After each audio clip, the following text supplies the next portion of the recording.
L'influence de la franc-maçonnerie sur la Révolution française ne peut être niée par aucun chercheur honnête des causes de ce grand soulèvement, et comme nous le verrons plus tard, les francs-maçons français ont eux-mêmes fièrement réclamé la Révolution comme leur œuvre.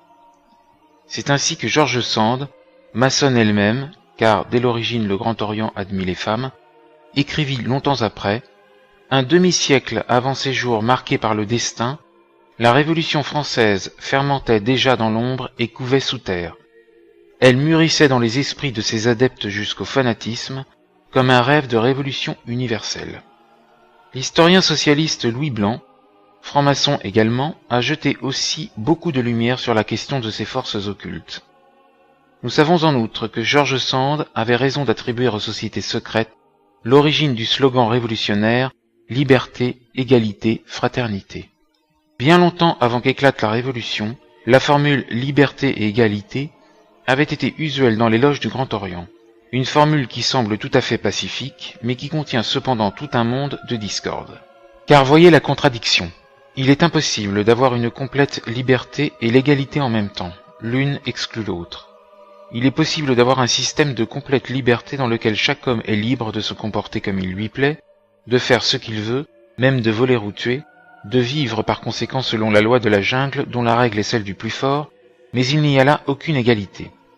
Ou bien l'on peut avoir un système d'égalité absolue, réduire tout le monde au même bas niveau, broyer toute ambition chez l'homme de s'élever au-dessus de ses compagnons, mais il n'y a plus alors de liberté. Aussi, la franc-maçonnerie du Grand Orient, en accouplant deux termes à jamais incompatibles entre eux, jeta dans l'arène une pomme de discorde sur laquelle le monde n'a plus jamais cessé de se quereller jusqu'à ce jour, et qui a d'ailleurs divisé les forces révolutionnaires en deux camps opposés.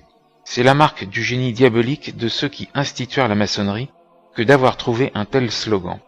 Même si Hegel ne devait venir que 100 ans plus tard, la dialectique, le poulpil préexistait dans la Kabbale juive, dont la maçonnerie est le véhicule parmi les goïms. Quant au terme fraternité, qui complète la formule maçonnique, on découvre qu'il fut ajouté par une autre société secrète, celle des martinistes, fondée en 1754 par un juif portugais, Martinez Pascalis, ou Pasquali, qui conçut un système à base de gnosticisme, de christianisme judaïsé et de philosophie grecque et orientale.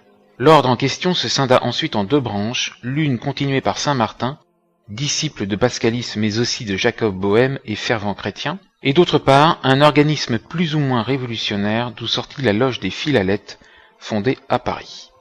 Dans le livre de saint Martin, des erreurs et de la vérité, publié en 1775, la formule liberté, fraternité, égalité est appelée le ternaire sacré. Les martinistes, désignés dans les documents français contemporains sous le nom d'illuminés, étaient en réalité des rêveurs et des fous, et ne doivent pas être confondus avec l'ordre des illuminés de Bavière, qui ne vit le jour que 22 ans plus tard. C'est par cette dernière terrible et formidable secte que le gigantesque plan de révolution mondiale fut élaboré sous la direction de l'homme que Louis Blanc a décrit comme le plus profond conspirateur qui ait jamais existé, Adam Weishaupt.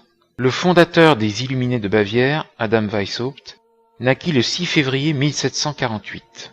Son éducation chez les jésuites lui inspira une haine violente pour leur ordre, et il se tourna ardemment vers les enseignements subversifs des philosophes français et les doctrines antichrétiennes des manichéens. On rapporte qu'il fut endoctriné dans l'occultisme égyptien par un certain marchand du Jutland, d'origine inconnue et du nom de Kölmer, qui parcourut l'Europe durant l'année 1771 pour trouver des adeptes. Weishaupt, qui combinait le sens pratique des judéo-allemands avec la ruse d'un Machiavel, passa 5 ans à mettre au point un plan dans lequel toutes ses idées fussent systématisées, et à la fin de cette période, il aboutit à la théorie suivante. Pour lui, comme pour Rousseau, la civilisation constituait une erreur. Elle s'était développée dans un mauvais sens, et c'est à cela qu'étaient dues toutes les inégalités de la vie humaine. L'homme, déclara-t-il, était tombé hors de l'état de nature naturelle, rohe Natur, dans lequel il bénéficiait de la plus totale liberté et égalité. Avec l'accroissement des familles, les ressources pour les faire vivre commencèrent à manquer. La propriété apparut, les hommes se fixèrent. La vie nomade cessa, l'égalité disparut. La première chose pour retrouver la liberté devait donc consister à vivre avec aussi peu que possible, en réduisant ses besoins de plus en plus. Les inventions modernes sont donc superflues. D'après Bernard Lazare, Weishaupt était juif, sans doute Maran est juif par sa mère, ce qui expliquerait son éducation chez les jésuites. Léon de Poncin et d'autres le pensent aussi. Calmer, négociant qui avait passé une grande partie de sa vie en Syrie ou en Perse et en Égypte, fut impliqué à son retour en Europe dans une révolte à Malte. Son patronyme est très voisin du nom juif Calmer, et il est très probablement juif. N. Webster a montré dans Secret Societies and Subversive Movements que c'étaient des juifs qui de longue date avaient créé des sociétés occultes subversives à structure maçonnique en pays d'islam, comme les Hashishim du Vieux de la Montagne, un juif déjà. En outre, l'origine juive de la maçonnerie avait été signalée comme indiqué en note plus haut, et elle sera confirmée par des juifs dès 1806, comme en témoigna la lettre d'un certain officier italien Simonini à Augustin Baruel, que ce dernier transmit au Vatican, publié par Deschamps dans Les Sociétés secrètes et la Société, faisant état des révélations reçues d'un juif dans une loge. Et les rituels de toutes les obédiences de la franc-maçonnerie sont effectivement juifs d'inspiration et tirés de la Kabbale, ce qu'a démontré avec une grande érudition Monseigneur Meurin. Le chevalier de Malais, en 1817, dans son livre Recherches politiques et historiques, affirmera que la Révolution avait été non l'œuvre d'Allemands, d'Anglais, de Français ou d'Italiens, mais de la secte internationale des Juifs. Et Léon Kahn, dans Juifs et francs-maçons en Europe, 1898, précisa le rôle clé de quelques-uns de ses coreligionnaires dans cet événement capital dont le judaïsme revendique dorénavant la paternité. S'adressant à ses hiérophantes, Weishaupt déclare « Est-ce que les sciences modernes éclairent vraiment les hommes et leur donnent le bonheur, ou ne sont-elles pas plutôt filles de la nécessité, des inventions d'esprit vains et habiles ? L'amour du pays et l'amour de la famille doivent désormais laisser la place à l'amour universel, afin de faire de l'espèce humaine une seule famille bonne et heureuse. » Weishaupt déclare encore « Avec l'origine des nations et des peuples, le monde cesse d'être une grande famille, un seul royaume. Le grand lien de la nature fut déchiré. Le nationalisme remplaça l'amour de l'humanité. Il devint alors une vertu de magnifier sa patrie aux dépens de ce qui n'était pas inclus dans ses limites, et comme mot en de cette vue étroite il fut alors permis de mépriser et de se moquer des étrangers, et même de les insulter. On appela cette vertu le patriotisme. Le patriotisme donna le localisme, l'esprit de famille, et finalement l'égoïsme. Diminuer le patriotisme, et les hommes réapprendront à se connaître les uns les autres comme tels, leurs relations de subordination se perdront, le lien de l'union s'élargira. C'est exactement le langage des internationalistes d'aujourd'hui, et il est évidemment facile de stigmatiser les dangers d'un patriotisme exagéré. Mais il n'est pas avéré que celui qui aime son pays est moins apte à respecter les patriotes étrangers, pas plus que l'homme qui aime sa famille est plus mauvais voisin que celui qui n'a nul souci de sa femme et de ses enfants. Qui plus est, dans cette description de l'origine du patriotisme, Weishaupt montre une ignorance des conditions de la vie primitive aussi profonde que celle de Jean-Jacques Rousseau. L'idée qu'il donne de l'homme paléolithique dont les squelettes sont bien souvent exhumés avec une main encore crispée sur une hache de pierre ou serrant une autre arme semblable de défense, le présenter comme passant son existence dans une ambiance d'amour universel, est tout simplement grotesque. Pour rétablir l'homme dans son état primitif de félicité, Weishaupt affirmait qu'il suffirait de répandre l'illumination, et comme il professait partager avec Rousseau la croyance en la bonté naturelle de l'homme, ceci ne devait poser aucune difficulté. Sitôt libéré des entraves que la civilisation impose, l'homme doit s'autodiriger. Pourquoi donc, demande-t-il, serait-il impossible à l'espèce humaine d'atteindre à la plus haute perfection, à savoir la capacité de s'autodiriger ? Le chemin vers cet objectif a selon lui été tracé par des méthodes qui furent conçues dans un lointain passé. Ces méthodes sont les écoles secrètes de sagesse qui furent à toutes les époques les archives de la nature et des droits humains, grâce auxquelles l'homme sera sauvé de sa chute. Les princes et les nations disparaîtront sans violence de la terre. L'espèce humaine formera une seule famille, et la raison deviendra l'unique loi de l'homme. Même une république ne saurait être tolérée, de crainte qu'elle ne devienne despotique. Et le peuple doit apprendre à agir sans aucune autorité dirigeante, ni loi, ni code civil. Pour permettre le succès d'un tel système, il suffira d'inculquer à l'homme une juste et constante moralité. Car puisque le seul obstacle réel réside dans les contraintes imposées à l'homme par les conditions de vie artificielles, leur suppression doit inévitablement le rétablir dans sa vertu primitive. Les hommes ne sont pas aussi mauvais que les moralistes bilieux les décrivent. Ils sont mauvais parce qu'ils sont rendus tels, parce que tout les conduit à l'être. La religion, l'État, leur milieu et les mauvais exemples. D'où alors la nécessité de déraciner de l'esprit de l'homme toute idée d'un au-delà, toute crainte de châtiment des mauvaises actions, et d'y substituer le culte de la raison. Quand la raison deviendra enfin la religion de l'homme, alors le problème sera résolu. Ce ne fut donc pas dans ses diatribes contre la civilisation que Weishaupt surpassa Rousseau, mais par le plan qu'il mit au point pour la renverser. Rousseau avait préparé la voie à la révolution, Weishaupt construisit la machinerie propre à faire la révolution. Ce fut le 1er mai 1776 que Weishaupt, comme aboutissement de ses 5 années de méditation, fonda la société secrète qu'il dénomma les Illuminés, d'après divers systèmes philosophiques du passé. 3 ans après 1773, l'année de la dissolution de la Compagnie de Jésus, 1773, année même où aurait eu lieu à Francfort une réunion de dirigeants juifs dont Amstel Meyer-Rothschild, Hitzig, Wesley et le financier Friedlander, décidant de financer et de susciter la révolution européenne. Weishaupt semble bien avoir été l'homme choisi et éduqué, car le programme n'est pas entièrement de son chef, par le Kahal pour diriger la pointe de la subversion, la partie active et révolutionnaire. Tous les membres de cette société devaient adopter des pseudonymes antiques. Weishaupt prit celui de Spartacus, le chef d'une révolte d'esclaves dans l'ancienne Rome. Son principal adjoint, Herr von Zwack, qui était le conseiller privé du prince von Salm, devint Caton. Le marquis de Constanza, Diomède. Massenhausen, Ajax. Hertel, Marius. Le baron de Schreckenstein, Mahomet. Le baron de Mengenhofen, Sylla, etc. Les noms actuels de lieux étaient changés pareillement en noms de lieux célèbres dans l'Antiquité. Munich, où devait se trouver le quartier général de la secte, était désigné sous le nom d'Athènes. Ingolstadt, lieu de naissance de l'illuminisme, par Éphèse, ou bien aux initiés au plus haut mystère de l'ordre par Éleusis. Heidelberg par Utique. La Bavière s'appelait l'Achaïe, la Souabe la Pannonie, etc. Pour assurer le plus grand secret dans la correspondance, le terme illuminisme était remplacé par un sigle formé d'un point dans un cercle et le mot loge remplacé par le symbole d'un carré. Le calendrier était également changé, et les mois désignés sous leur nom perse, janvier sous le nom de I, février était Ben-Mai, etc. Pour les lettres de l'alphabet, un code chiffré complet avait été établi commençant par la lettre M, à laquelle était attribué le chiffre 1, et rétrogradant jusqu'à A, puis repartant jusqu'à Z. Les grades de l'ordre étaient un mélange des grades des francs-maçons et de degrés jésuitiques.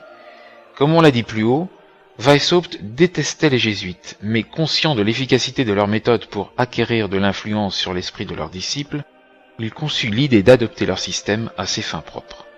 Il admirait parmi toutes leurs lois le régime des jésuites, qui, sous la direction d'un seul chef, le chef des jésuites porte en effet depuis saint Ignace le titre de général des jésuites, fait que tant d'hommes dispersés dans tout l'univers tendent au même objet. Il estimait possible d'imiter leur méthode, tout en se donnant des objectifs diamétralement opposés. Il se disait, tout ce que ces hommes ont fait pour les autels et les empires, pourquoi ne le ferais-je pas contre les autels et les empires? Par l'attrait de mystères, de légendes, d'adeptes, pourquoi ne détruirais-je pas dans l'ombre de la nuit ce que ces hommes bâtissent à la lumière du jour? Weishaupt, au départ, eut l'espoir de persuader d'autres ex-jésuites d'entrer dans sa société.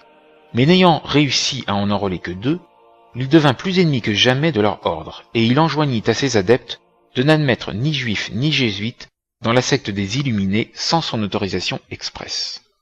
Les ex-jésuites, écrivit-il sentencieusement, sont à éviter comme la peste. C'est dans la formation des adeptes que Weishaupt fit preuve de sa profonde subtilité.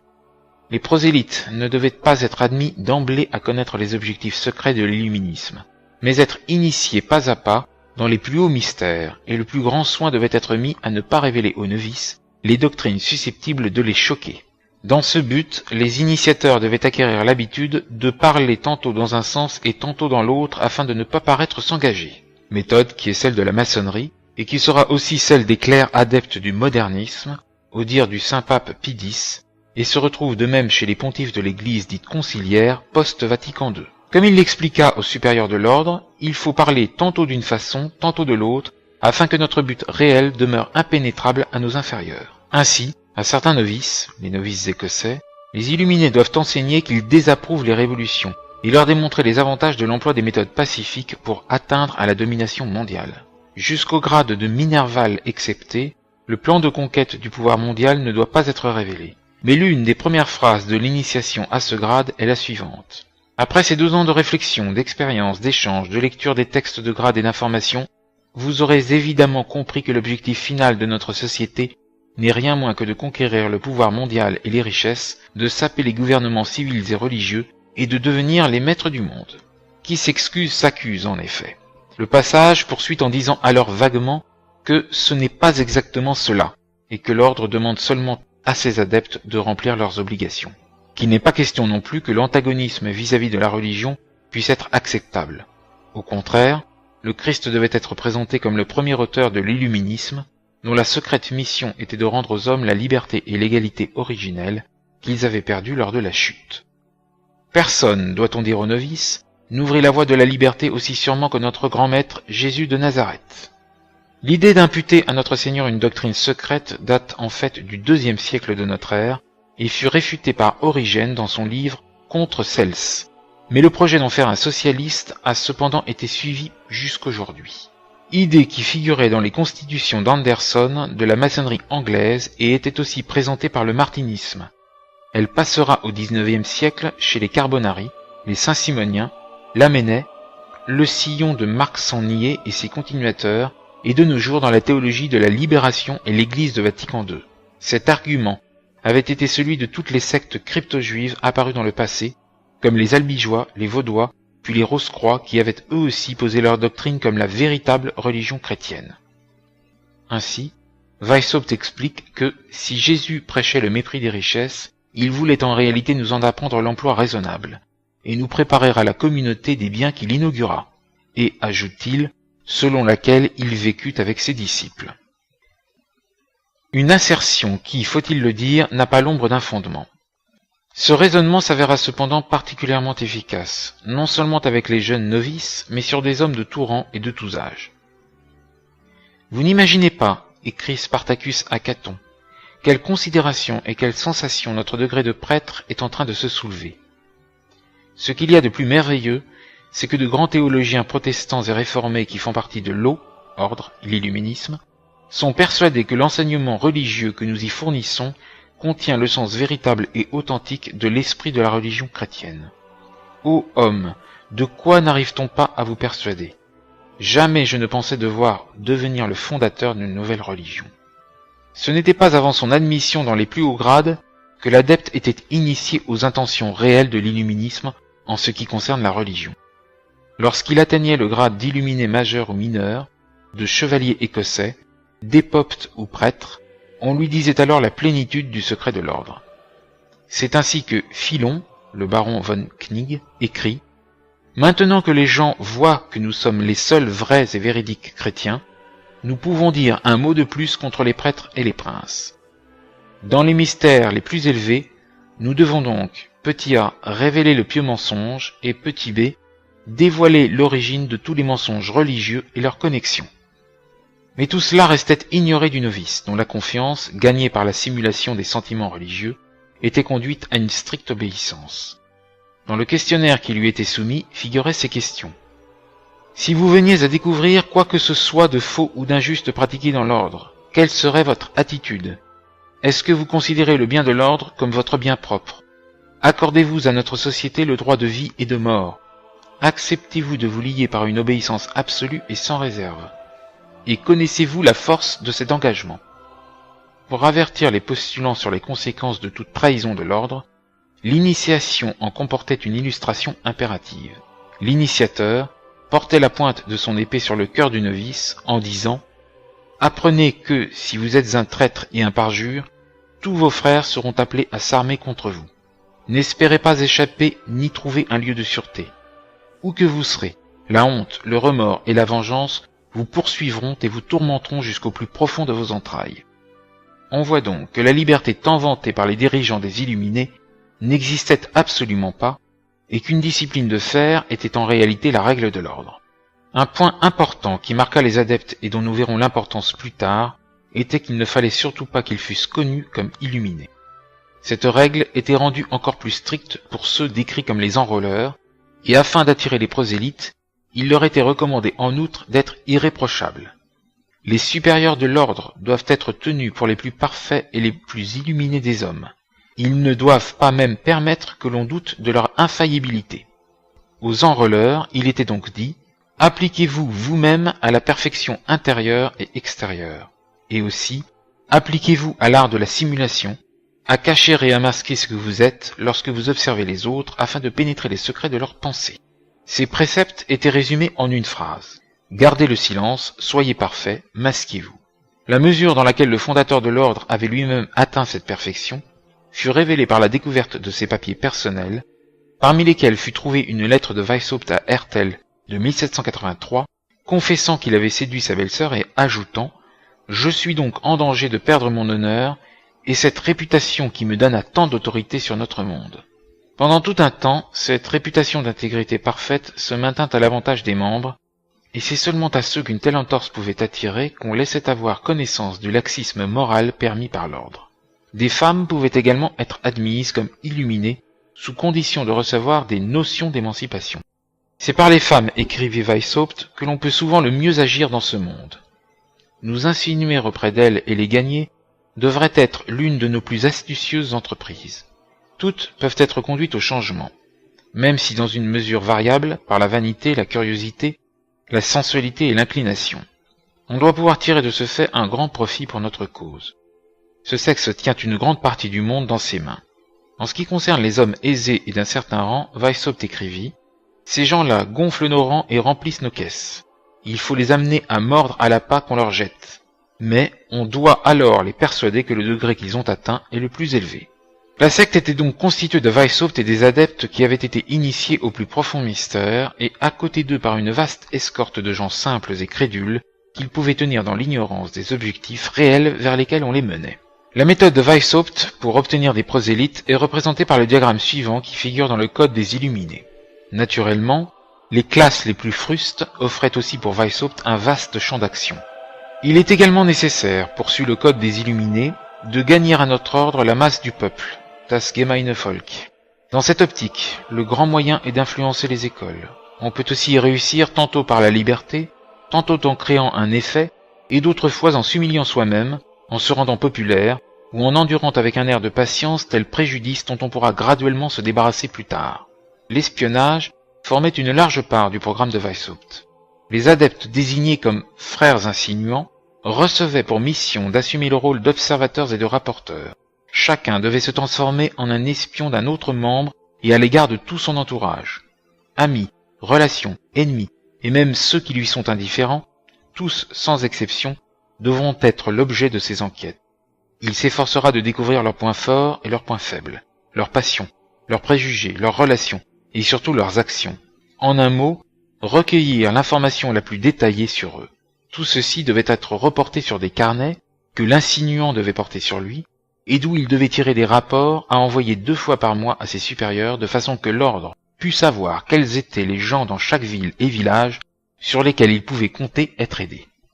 On ne peut qu'être fasciné par l'habileté du système dans lequel chaque élément de la communauté était induit à croire qu'il recueillerait de l'illuminisme des bénéfices non dévoilés à tous ces princes à qui leur royaume allait être ravi, ces prêtres et ces ministres du culte dont la religion allait être détruite, ces négociants dont le commerce allait être ruiné, ces femmes qui allaient être réduites au rang de squaws, ces paysans qui allaient retourner à l'état de sauvagerie.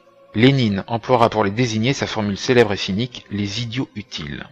Tous devaient, grâce aux moyens de précaution pris par l'ordre, de tenir ces secrets divisés et répartis en compartiments étanches, être persuadés qu'en l'illuminisme seul résidait leur prospérité et leur salut. Le secret étant le grand principe de ce système, Weishaupt n'avait pas été long à percevoir les avantages offerts par une alliance avec la franc-maçonnerie. À l'époque où Weishaupt mettait son plan au point, les buts réels de la maçonnerie lui étaient inconnus. Mais Weishaupt, ayant auparavant été formé à la constitution des sociétés secrètes par Colmer, ni les principes structurels de la maçonnerie, ni ses options dogmatiques ne devaient lui être inconnus. Quant aux buts concrets et aux méthodes terroristes, il semble les avoir connus mieux que personne, et les avoir enseignés et fait adopter à la maçonnerie. Il savait seulement, dit l'abbé A. Baruel, que les francs-maçons tenaient des réunions secrètes, Il les vit unis par un lien mystérieux, se reconnaissant mutuellement comme des frères par certains signes et certains mots, quelle que soit la nation ou la religion auquel ils appartenaient. Il conçut alors une nouvelle combinaison, dont le résultat fut une société adoptant pour méthode autant qu'il lui convenait le régime des jésuites, et en même temps le mystérieux silence, l'obscure existence des maçons. C'est en 1777, presque 2 ans après avoir fondé l'ordre des Illuminés, que Weishaupt devint franc-maçon, et vers 1778 que l'idée fut lancée d'amalgamer les deux sociétés. Caton, R. von Zwack, qui devint maçon le 27 novembre 1778, en discuta avec l'abbé Marotti, auquel il confia tout le secret de l'illuminisme. Et c'est 2 ans plus tard qu'un accord élargi entre l'illuminisme et la franc-maçonnerie fut conclu, avec un certain franc-maçon, le baron von Knig, venu en juillet 1780 à Francfort rencontrer l'illuminé Diomède, le marquis de Constanza, lui-même envoyé par les responsables illuminés bavarois pour établir des colonies de la secte dans les pays protestants. Les 2 hommes comparèrent leurs documents sur les buts de leurs organisations respectives, et Knig exprima alors le vœu d'être reçu dans l'ordre des Illuminés. Cette demande obtint l'accord de Weishaupt, et Knig, adoptant le surnom de Philo, fut initié dans les secrets de la première classe des Illuminés, les Minervales. Le zèle dont il témoigna pour amener des prosélytes à l'ordre enthousiasma Spartacus, qui écrivit « Donnez-moi 6 hommes à son image, et avec eux je changerai la face de l'univers ». Les négociations entre Weishaupt et Knig aboutirent à la conclusion d'une sorte d'union entre les deux sociétés secrètes, et Spartacus accepta que l'illuminisme fût gratifié des 3 premiers grades de la maçonnerie. Le 20 décembre 1781, il fut finalement conclu que l'ordre issu de cette alliance serait composé de 3 classes. Les Minervales, les francs-maçons, les initiés à la classe des mystères, laquelle étant la plus élevée, était à son tour divisée en 2, les mystères mineurs et majeurs, cette dernière comportant à son tour les grades de prêtre et de régent, et celle-ci ceux de mage et d'homme-roi. Il ressort que l'organisation de Weishaupt paraît avoir précisément été créée comme le couronnement de la franc-maçonnerie au-dessus de la stricte observance et du martinisme. La maçonnerie, au départ, n'avait pas ces 33 grades, mais seulement une première partie. Pour l'auteur de Les sociétés secrètes de la société, le révérend Père Deschamps, la franc-maçonnerie est une école de formation intellectuelle et religieuse dans laquelle les hautes sectes Rose-Croix, Loge templière d'Allemagne, Martinisme, auquel succédera l'illuminisme et ses dérivés, les rites de Memphis et de Misraïm, achèvent l'éducation à la haine du christianisme et de l'ordre social traditionnel, et y puisent des hommes d'action pour des entreprises révolutionnaires. Jacobinisme, plus tard Haute Vente, Jeune Europe, etc. La franc-maçonnerie est donc une structure éducative doctrinaire plutôt, qui enseigne de grade en grade les doctrines les plus virulentes, et en parallèle une structure d'action révolutionnaire liée, mais cependant avec son organisation propre. L'illuminisme de Weishaupt était la structure complémentaire d'accélération, de formation révolutionnaire, anarchiste et violemment anticatholique, puis d'action. L'accord entre les 2 organisations, la franc-maçonnerie primitive et l'illuminisme, s'est opéré à Francfort, et les illuminés ont pris le pas sur les responsables des loges existantes pour les diriger, détourner leurs caisses à la discrétion de leur secte et sélectionner leurs éléments les plus virulents. Francfort étant, on le sait, le berceau des Rothschild. Mais ce ne fut que lors du congrès de Wilhelmsbad que cette alliance entre l'illuminisme et la franc-maçonnerie fut finalement scellée. Cette assemblée, dont l'importance ultérieure sur l'histoire du monde n'a à ce jour pas encore été appréciée à sa juste valeur, se réunit pour la première fois le 16 juillet 1782 et rassembla des représentants de toutes les sociétés secrètes, les martinistes comme les francs-maçons et les illuminés, qui comptaient alors au total 3 millions de membres dans le monde. Seuls de ces divers ordres, les illuminés de Bavière avaient un plan de campagne nettement formulé, et c'est donc eux qui dès lors menèrent le jeu. Ce qui se passa à ce terrible congrès ne sera jamais connu au dehors, car même les hommes qui avaient été innocemment attirés dans ce mouvement et qui entendirent pour la première fois exprimer les desseins réels des leaders furent liés par le serment de ne jamais rien révéler. L'un de ces francs-maçons honnêtes, le comte de Virieux, membre d'une loge martiniste de Lyon, à son retour de Wilhelmsbad, ne put cacher ses alarmes, et lorsqu'on l'interrogea sur les tragiques secrets, sous le poids desquels il était revenu, il répliqua « Je ne vais pas vous les confier. Je peux seulement vous dire que tout cela est beaucoup plus sérieux que vous le pensez. La conspiration est si bien ourdie qu'il sera, si l'on peut ainsi s'exprimer, impossible à la monarchie et à l'Église d'en réchapper. Dès ce moment, dit son biographe, M. Costa de Beauregard, le comte de Virieu ne parla plus jamais de la maçonnerie qu'avec horreur. Les martinistes, le pendant en France des loges templières allemandes, formaient les hautes loges du Grand Orient. Leur collaboration avec les Illuminés se fera très étroite. Les années 1781 et 1782 furent remarquables par le développement d'un autre mouvement qui trouva également son expression au congrès de Wilhelmsbad, celui de l'émancipation des Juifs. Au cours de ces années, une vague de philo-judaïsme déferla sur toute l'Europe grâce au célèbre livre de Dom de l'amélioration civile de la condition des Juifs, livre écrit sous l'influence de Moïse Mendelssohn et achevé en août 1781. C'est ainsi, écrit l'abbé Lehmann, que 8 ans avant la Révolution, le programme en faveur du judaïsme fut diffusé par la Prusse. Ce livre eut une influence considérable sur le mouvement révolutionnaire. C'est l'appel de trompette de la cause juive, le signal du grand pas en avant. Graetz, l'historien juif, reconnaît lui-même l'immense portée de l'ouvrage de Dom, dépeignant les chrétiens comme de cruels barbares et les juifs comme d'illustres martyrs. Tous les gens qui réfléchissent, ajoute-t-il, commencent de s'intéresser eux-mêmes à la question juive. Mirabeau, quelques années après, lors d'une mission à Berlin, se lia d'amitié avec Dom et devint un habitué du salon de la jeune et jolie juive Henriette de Lemos, l'épouse du docteur Hertz, et c'est là que les disciples de Mendelssohn, récemment décédés, le poussèrent à s'élever en faveur des juifs opprimés, ce qui amena Mirabeau à publier à Londres un livre sur le modèle de celui de Dom. Dans le même temps, en 1781, Anacharsis Clootz, le futur auteur de La République universelle, écrivit son pamphlet pro-juif intitulé « Lettres sur les Juifs ». On vit un peu plus tard le résultat de toute cette agitation, lorsque sous l'influence de Mirabeau et de l'abbé Grégoire, fut adopté par l'Assemblée nationale en 1791 le décret d'émancipation des Juifs. Un effet plus immédiat cependant avait été la résolution prise au congrès maçonnique de Wilhelmsbad, auquel avaient pris part Lessing et un groupe de Juifs, que dorénavant les Juifs ne seraient plus exclus des loges. En même temps, il fut décidé de transférer à Francfort le siège de la direction de la franc-maçonnerie illuministe. Francfort qui, incidemment, était le haut lieu de la finance juive sous le contrôle à cette date des dirigeants de la race comme Rothschild, Mayer, Amschel, qui devait devenir Rothschild tout court, et aussi d'Oppenheimer, de Wertheimer, Schuster, Speyer, Stern et autres banquiers juifs allemands. Dans Le Juif dans la franc-maçonnerie, A. de la Rive écrit que jusque-là, en effet, les Juifs n'avaient été admis ouvertement que dans les loges de l'ordre de Melchisedec, en Allemagne du Nord, dont les 3 principaux grades, selon le marquis de Luchet, étaient premièrement frères initiés d'Asie, deuxièmement maîtres des sages et troisièmement prêtres royaux ou véritables frères Rose-Croix ou encore grade de Melchisedec. Il existait aussi les frères initiés d'Asie, ordre dans lequel les symboles hiéroglyphiques étaient en hébreu, et la direction suprême s'appelait le Petit et Constant Sanhédrin d'Europe, d'après Essai sur la secte des Illuminés, 1789. Lombard de Langres écrit que cette société secrète s'affilia à l'illuminisme, que son centre était à Hambourg, et que le seul grand maître en connaissait tout le secret. Des sociétés secrètes en Allemagne. Mais la réalité demeure que des Juifs étaient fondateurs des plusieurs des principaux rites. Martinisme, rite de Memphis, Cagliostro, illuminisme et les inspirateurs de tous les autres.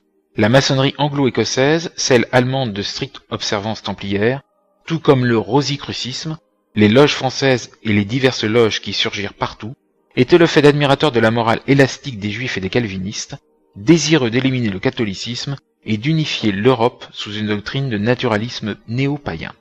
C'est depuis cette loge mère de Francfort que fut mené le plan gigantesque de la Révolution mondiale, et c'est là que, lors du grand congrès maçonnique de 1786, au dire de 2 francs-maçons français, fut décrétée la mort de Louis XVI et de Gustave III de Suède. Depuis cette grande coalition conclue à Wilhelmsbad, l'illuminisme, aidé largement par les activités de Knig, fut à même d'étendre ses ramifications dans toute l'Allemagne. La loge de Eichstätt, sous la direction de Mahomet, le baron de Schreckenstein, illumina Bayreuth et d'autres villes impériales. Berlin, sous la direction de Nicolai et de Leuchtenring, illumina les provinces de Brandebourg et de Poméranie. Francfort illumina Hanovre, et ainsi de suite.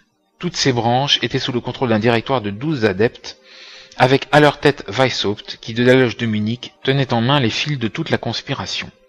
Mais bientôt, des dissensions éclatèrent, entre les deux principaux leaders, Weishaupt et Knigge. Tous deux étaient des intrigants nés, mais alors que Weishaupt préférait œuvrer dans l'ombre et s'entourer de mystères, Knigge adorait faire du tapage dans le monde et se mêler de tout. Il était inévitable que ces deux hommes ne puissent continuer d'œuvrer en harmonie, et rapidement les tentatives permanentes de Knigge de pénétrer dans les secrets de Weishaupt et d'usurper une partie de sa gloire suscitèrent l'animosité de son chef, qui finit par priver Knigge de son poste de directeur des provinces et par le placer en position subordonnée. C'est pourquoi, le 20 janvier 1783, Philo écrivit indigné à Caton « Ce ne sont pas tant Mahomet et A qui sont tellement à blâmer pour ma rupture avec Spartacus, que l'attitude jésuitique de cet homme, qui nous a si souvent dressés l'un contre l'autre afin de dominer despotiquement sur les hommes qui, s'ils n'ont peut-être pas son imagination, n'ont pas non plus sa fourberie et son audace.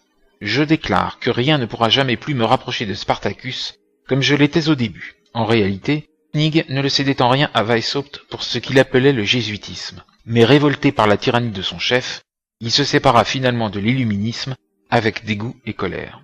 L'opinion publique avait été alors pleinement alertée au sujet de cette société secrète, et l'électeur de Bavière, informé des dangers pour l'État que représentaient les adeptes, qui, à ce qu'on en rapportait, avait déclaré que les illuminés dirigeraient un jour le monde, publia un édit interdisant toutes les sociétés secrètes. En avril 1785, 4 autres membres des Illuminés, qui comme Knigge avaient quitté cette société lassés de la tyrannie de Weishaupt, furent traduits devant une cour d'enquête et durent fournir un rapport sur les doctrines et les méthodes de la secte. Le témoignage de ces hommes, Schneider, Cossandet, Grünberger et Renner, tous professeurs à la Marianen Academy, ne laissa subsister aucun doute quant à la nature diabolique de l'illuminisme. Toute religion, déclarèrent-ils, tout amour de la patrie et toute loyauté au souverain doivent être détruits. Une maxime favorite de l'ordre étant « tous les rois et tous les prêtres sont des fripons et des traîtres ». Bien plus, tous les efforts devaient être faits pour susciter la discorde, non seulement entre les princes et leurs sujets, mais entre les ministres et leurs secrétaires, et même entre parents et enfants. Le suicide devait être encouragé en inculquant dans les esprits l'idée que l'acte de se tuer s'accompagnait d'une certaine volupté. L'espionnage devait être étendu jusqu'au service de la poste, en introduisant dans les offices postaux des adeptes ayant l'art d'ouvrir les lettres et de les refermer de façon indétectable. Le professeur Robison, qui étudia les témoignages des 4 professeurs, résume ainsi le plan de Weishaupt tel que révélé par eux. L'ordre des Illuminés abjurait le christianisme et se faisait l'avocat des plaisirs des sens. Dans les loges, on appelait la mort un sommeil éternel. Le patriotisme et la loyauté étaient désignés comme des préjugés relevant de l'étroitesse d'esprit et incompatibles avec la bienveillance universelle. De plus, ils tenaient tous les princes pour des usurpateurs et des tyrans, et tous les ordres privilégiés comme leurs instigateurs. Ils projetaient d'abolir les lois protégeant toute propriété accumulée par une industrie prospère et durablement conduite, et prévenir dans l'avenir toute accumulation de cette nature. Ils entendaient établir la liberté et l'égalité universelle, et les imprescriptibles droits de l'homme. Et, comme nécessaire préparation à tout cela, ils voulaient déraciner toute religion et toute moralité ordinaire, et même briser les liens de la vie domestique, en détruisant le respect pour les vœux du mariage, et en enlevant l'éducation des enfants des mains des parents. Réduits à de simples formules, les objectifs des Illuminés pouvaient se résumer en 5 points comme suit. Abolition de la monarchie et de tout gouvernement établi, abolition de la propriété privée et du droit d'héritage, abolition du patriotisme, abolition de la famille, c'est-à-dire du mariage et de la moralité, et institution de la communauté d'éducation des enfants, abolition de la religion. On admettra qu'un tel programme était sans précédent dans l'histoire de la civilisation. Et Madame Webster a fort bien vu que la fin visée par ce programme n'est pas d'établir la civilisation, ni une civilisation. Il met l'homme au-dessous des bêtes errantes, écrit Chesterton. Des théories communistes avaient bien été professées par des penseurs isolés ou des groupes de penseurs depuis Platon, mais aucun, à notre connaissance, n'avait jamais proposé sérieusement de détruire ainsi tout ce par quoi tient une civilisation. En outre, lorsque l'on constate, comme on le verra, que le plan de l'illuminisme, codifié par les 5 points mentionnés, a continué jusqu'à ce jour de former le programme exact de la Révolution mondiale, comment douter que tout ce mouvement ne remonte aux Illuminés ou aux influences secrètes qui se manifestent à travers eux? Ici surgit une question. Weishaupt était-il effectivement l'inventeur de son système? Nous savons qu'il fut initié à l'occultisme par Kölmer, mais au-delà, nous ne découvrons rien. Si c'est effectivement Weishaupt lui-même qui inventa tout le plan de la Révolution mondiale, cette gigantesque conception, comme l'a décrit Louis Blanc, comment se fait-il qu'un génie d'une telle envergure soit demeuré aussi parfaitement inconnu de la postérité? Comment se fait-il que les groupes successifs de révolutionnaires mondiaux qui suivirent ses traces, même ceux qui avaient précisément appartenu à son ordre, ne firent jamais aucune référence à leur source d'inspiration? La réponse à cette question ne tient-elle pas au fait que, dans tout le mouvement, les adeptes de l'ordre sont toujours restés fidèles à la règle stricte posée par Weishaupt de ne jamais permettre qu'on les connaisse comme illuminés? L'effort persistant de cacher l'existence de l'ordre, ou lorsque cela s'avérait impossible, de le présenter comme un mouvement philanthropique sans importance, s'est poursuivi imperturbablement jusqu'à ce jour.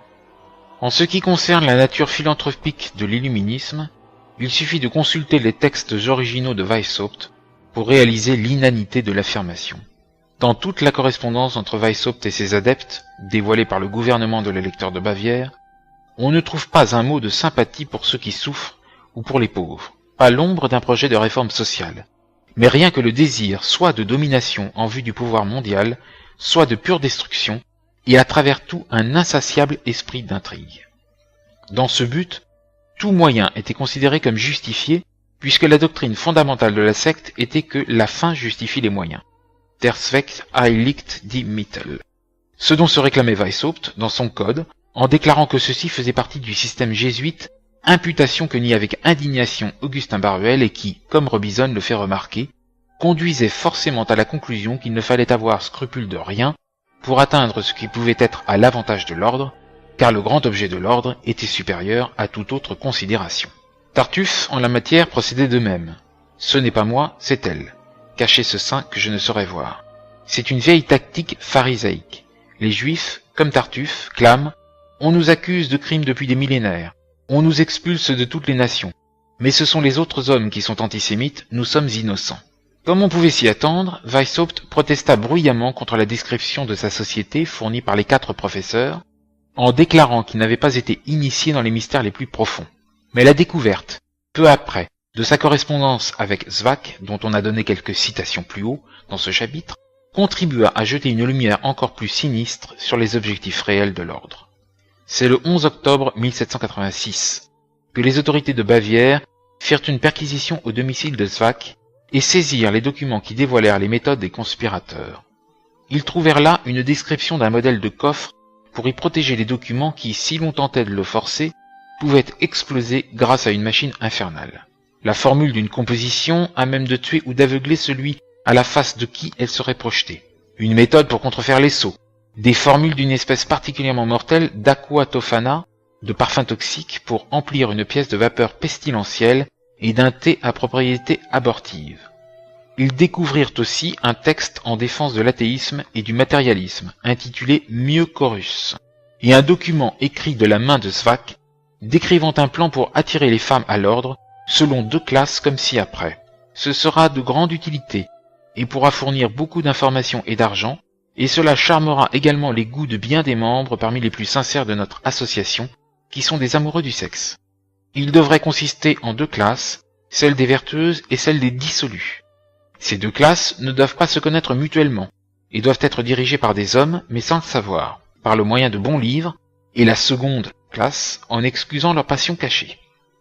Les illuminés, évidemment, proclamèrent encore une fois leur innocence, et bien que sans essayer de nier l'authenticité de ces documents, ils déclarassent qu'ils avaient été mal interprétés, on vit bien cependant que l'objet réel de l'ordre n'était pas de faire de l'espèce humaine une bonne et heureuse famille. Mais la condamnable évidence que leurs papiers contenaient ne rendait que trop clair leur plan, qui n'était autre que de provoquer la révolution universelle qui donnerait le coup fatal à la société.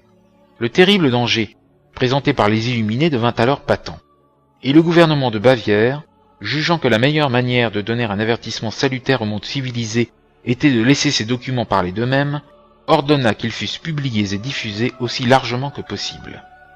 Un exemplaire de la publication, intitulé « Écrits originaux de l'ordre des Illuminés », fut alors adressé à chaque gouvernement en Europe, mais, aussi étrange que cela puisse paraître, cela n'attira que peu d'attention, la raison étant sans doute, comme le fit remarquer l'abbé Baruel, que le projet ainsi décrit était si extravagant qu'il en était peu crédible, et les dirigeants des États européens, refusant de prendre l'illuminisme au sérieux, classèrent le document comme une chimère. Le gouvernement de Bavière, cependant, continua ses investigations contre la secte.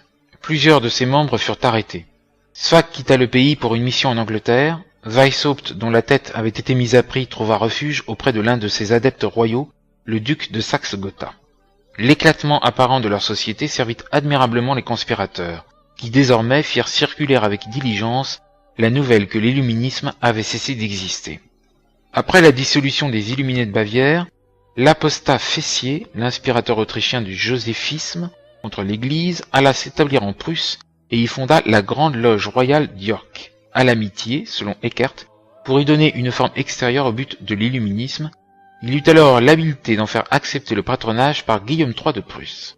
Cette organisation, avec le Tugendbund, allait redonner à l'illuminisme toutes ses facultés d'influence, notamment dans les universités et sur les notabilités du royaume, d'après le révérend père Nicolas Deschamps et Claudio Janet. L'auteur s'est demandé qui était l'inventeur des théories de Weishaupt. Elles traduisent et appliquent la conception talmudique que les juifs se font de la conduite à tenir avec l'organisation sociale des non-juifs, analogues au bétail, en vue d'arriver à la domination mondiale, et qu'exposa Herder dans sa pièce Asmodée, dont Bonald cita la tirade significative en 1806, domination que, selon leur interprétation talmudique, les prophéties d'Isaïe leur promettraient. Voir le juif talmudiste de l'abbé Rolling. Et Weishaupt les tenait sans doute de ses liens, non seulement avec Kölmer, mais avec Lessing, donc avec le cercle de Mose Mendelssohn. Quoi qu'il en fût de sa dissolution officielle, l'ordre avait déjà envahi la maçonnerie de Pologne, Prusse, Allemagne, Autriche, France et jusqu'aux États-Unis. Il allait se propager et se perpétuer partout, tant en France par ses disciples, membres des loges, de Delvétius et de Savalette de Lange, qu'en Allemagne où, selon l'historien américain A. Stang, il comptait déjà 2000 membres en 1782, avec de hauts personnages de la noblesse, même si tous n'étaient pas initiés au plus haut mystère. L'illuminisme, déjà lancé à Rome par Cagliostro, se répandra dans les principautés d'Italie et en Espagne par les hauts maçons, des juifs, des chrétiens et clercs apostats, et à la faveur des guerres européennes de la Révolution. Aux États-Unis, il prospérera très vite, atteignant 1700 membres à la fin du siècle, dont Thomas Jefferson et Franklin, semble-t-il. Ce dernier était d'ascendance juive, comme son nom peut le laisser penser. C'est une tromperie véhiculée depuis par les historiens intéressés et désireux de masquer la vérité sur ses activités ultérieures. La vérité est que ce n'est qu'une fois éteint en apparence en Bavière que l'illuminisme fut à même de faire sentir à l'étranger sa formidable influence, et l'inquiétude du public étant alors calmée, il put secrètement étendre son organisation sur tout le monde civilisé. La secte des Rose-Croix était une secte panthéiste anti-chrétienne, la rose et la croix y étant des symboles sexuels. Cette origine évoquée de la maçonnerie anglaise la montre identiquement subversive de l'ordre social chrétien, quoiqu'elle en fasse accroire aux maçons de base en Angleterre. Lire de Monseigneur Meurin, Franc-maçonnerie, synagogue de Satan, et du révérend père Deschamps, les sociétés secrètes et la société. En outre, dire que la maçonnerie anglaise s'interdit toute question politique ou religieuse est une affirmation surprenante de la part de l'auteur, car la révolution d'Angleterre au XVIIe siècle fut menée par des sociétés secrètes maçonniques, et ce fut le maçon Cromwell, aidé de l'oligarchie locale protestante, déjà organisée en société secrète politique, et par la juiverie des Pays-Bas, qui renversèrent Charles Ier en 1645, le firent exécuter. Ce fut ensuite la maçonnerie jacobite qui réussit en 1660 à ramener en Angleterre Charles II, de nouveau avec l'aide des Juifs d'Amsterdam, et c'est enfin la maçonnerie orangiste qui chassa Jacques II et installa sur le trône une dynastie protestante plus sûre et pro-juive, celle de Guillaume de Nassau. La maçonnerie anglaise s'est donc illustrée dès 1645 par son action politique et religieuse. La présentation de la maçonnerie comme une religion chrétienne, et même la vraie religion chrétienne destinée à unifier le monde, figure en outre chez Coligny, pupille du judaïsant Röckling, et divers clercs protestantisants et Rose-Croix, et pour certains sans doute Maran.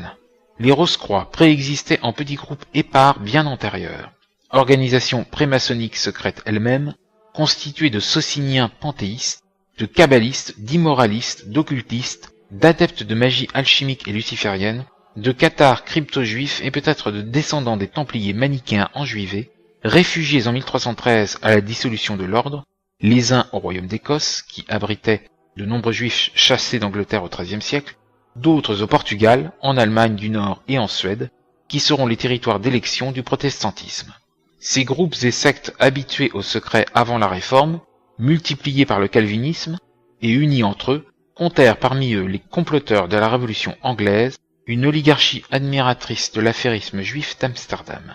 Ceux-ci formèrent une organisation intellectuelle et politique qui infiltrera la maçonnerie opérative pour s'y réunir à couvert. Ce sera une branche de cette organisation, la maçonnerie jacobite des réfugiés anglais fidèles de Charles II, largement protestante, qui en France introduira ces sociétés secrètes avant l'étrange chevalier Ramsay, l'ami de Fénelon.